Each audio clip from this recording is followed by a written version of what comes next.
Hello and welcome to this video about robbery. We'll start with the definition of robbery, which is found in section 8 of the Theft Act 1968. A person is guilty of robbery if he steals and immediately before or at the time uses force or the threat of force in order to steal. So it's all related to stealing, and stealing has the same meaning as theft. And we know from our previous work that theft is defined in section 1 and is where the defendant dishonestly appropriates property belonging to another with the intention to permanently deprive the other of it. So robbery is basically theft with force or the threat of force. And we use the word force a lot when we're talking about robbery, which is why I've got the Star Wars picture here, because in Star Wars they say that force binds the galaxy together.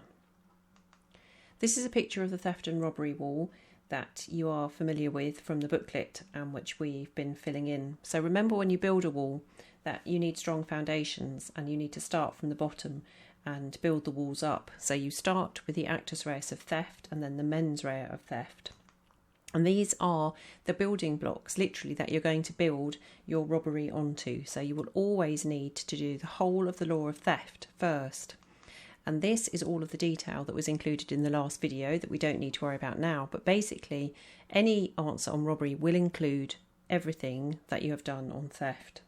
And then you will add the remaining elements, the 4 bricks at the top, which will be the actus reus of robbery, which is 3 parts, and then lastly the mens rea of robbery.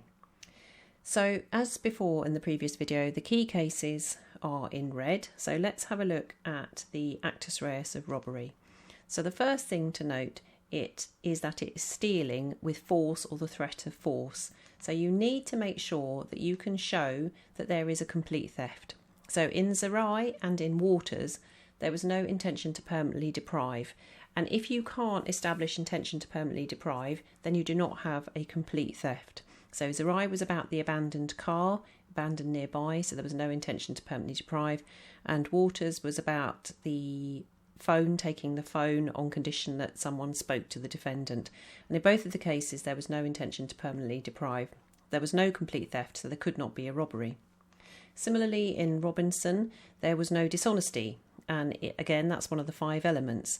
And in Robinson, the man was not dishonest, as under section 2 he thought he had a right in law to the money because he thought he was owed it, so he couldn't be dishonest, so he couldn't have committed a robbery. Don't forget that if these people have used force at some point, they may still be guilty of another offence, perhaps a non-fatal offence like battery or ABH, but they are not guilty of robbery. There may also be an issue with timing. At the time of the complete theft is the time that the force must be used, and this was not the case in the case of Vinyl, which was about the boys and the bike. The force was used first, and then later there was a complete theft, an appropriation of property belonging to another dishonestly with the intention to permanently deprive. So there couldn't be a robbery there because the force had been used right at the start. Also note that you don't need to actually get away with any property for there to be a complete theft and accordingly for there to be a robbery, which was the case in Corcoran and Anderton, where they tugged at somebody's bag, she screamed and the robbers ran away. They were still guilty of robbery as they had still appropriated property by touching her bag. So the 3 elements that we're going to talk about are the force or threat of force, the force or threat of force being applied immediately before or at the time of stealing, and that the force or threat has been used in order to steal. So let's have a look at the first one. Here is their force or the threat of force. Note that it doesn't need to be much and nobody needs to be hurt. So in Dawson and James, which is a key case, nudging someone before you stole their wallet, the nudging or pushing amounted to force. Similarly, in another key case, Clouden, the force was used by wrenching the bag, which shows us that the force does not actually need to be on the victim himself or herself. It can be on the property. But note the case of PVDPP, where a cigarette was snatched and it was held that there had been no force. It's actually a matter for the jury to decide. It can be a threat. There doesn't have to be any actual force at all.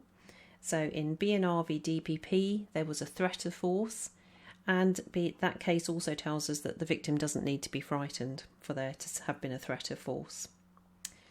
Lastly, on this, note that the person who the force is applied to or who is threatened with the use of force doesn't have to be the person from whom the theft occurs, as Section 8 refers to force or threat of force on any person.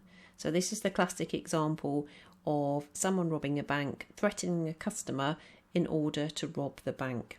You are not stealing from the customer themselves, but they are the ones who is being subjected to the threat. This is fine and it will still be a robbery.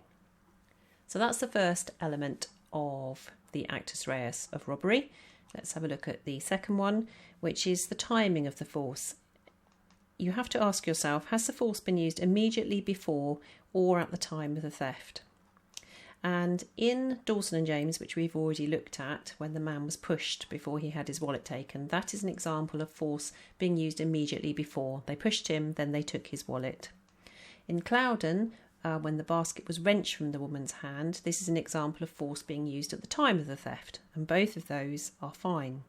The only issue arises is if the force is used after the theft, and there you need to note the key cases of Hale and Lockley. And in this instance, the jury may decide that the appropriation is continuing. They might think the defendant is still in the act of stealing when they use the force, perhaps to try and escape. However, note it's not indefinite. The longer the time goes on between the theft and the use of force, then the less likely the appropriation will be continuing. And then the last element for the actus reus is that the force has to be used in order to steal. There's usually no problem with this, but there may be an issue if the timing of the force is like that in vinyl, so that you've got the force used first and then later a completed theft, because in that case the force may not have been used in order to steal. So really in vinyl the theft was an afterthought. They used the force, they came back later, saw the bike or the property lying there and thought, oh, I'll take that. So they didn't use the force in the first place in order to steal. So look out for that in a scenario. And then to finish off with, you need the mens rea of robbery. And this, of course, relies on you having already proved that you've got the mens rea of theft. So you'll already have shown dishonesty and the intention to permanently deprive, and that there's a complete theft. So the mens rea of robbery is simply intention as to the use or threat of force in order to steal.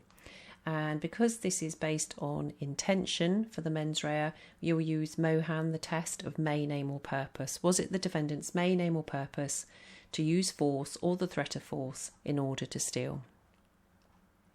Lastly, you would need to finish a scenario if you have time with the sentencing. Robbery is an indictable offence, and it is sentenced therefore in the Crown Court and heard in the Crown Court, and you can be sentenced to a maximum of life imprisonment. Top tips for answering a scenario. As I said in the last video, theft and robbery are really important and can form up to 30% of paper 1, and they're often combined with the defence of duress.